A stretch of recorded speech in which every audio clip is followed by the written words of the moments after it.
सतगुरुदेव की जय।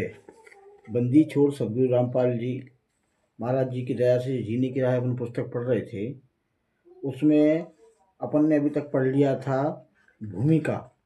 अब भूमिका के बाद में पढ़ेंगे, गुरु जी ने दिए हैं 2 शब्द। अब इनको किस तरीके से हैं, 2 शब्द में क्या लिखा है परमात्मा ने कि प्राणी की जीवन की यात्रा जन्म से प्रारंभ हो जाती है, उसकी मंजिल निर्धारित होती है।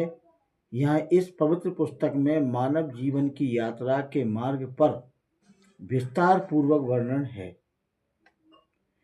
मानव स्त्री पुरुष की मंजिल मोक्ष प्राप्ति है।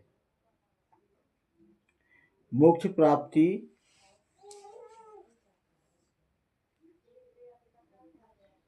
उसके मार्ग में पाप तथा पुण्य कर्मों के गड्ढे तथा कांटे हैं।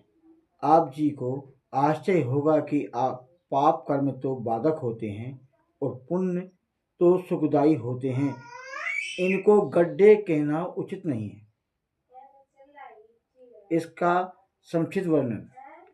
पाप रूपी गड्ढे व कांटे मानव जीवन परमात्मा की शास्त्र विधि अनुसार साधना करके मोक्ष प्राप्त करने के लिए प्राप्त होता है, और पाप कर्म का कष्ट भक्ति में बाधा करता है।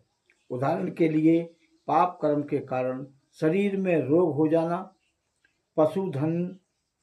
पशुधन में तथा फसल में हानि हो जाना ऋण की वृद्धि करता है, और ऋणी व्यक्ति दिन रात चिंतित रहता है, वह भक्ति नहीं कर पाता है। पूर्ण सतगुरु से दीक्षा लेने के पश्चात परमेश्वर उस भगत के उपरोक्त कष्ट समाप्त कर देता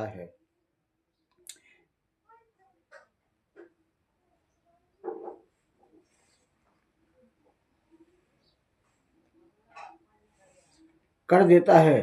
तो भगत अपनी भक्ति अधिक श्रद्धा से करने लगता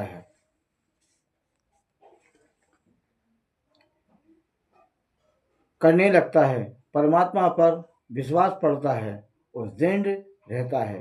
परंतु भगत को परमात्मा के प्रति समर्पित होना चाहिए।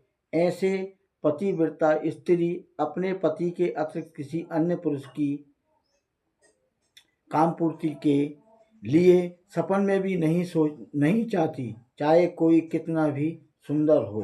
उसका पति अपनी पत्नी की हर संभव कोशिश करके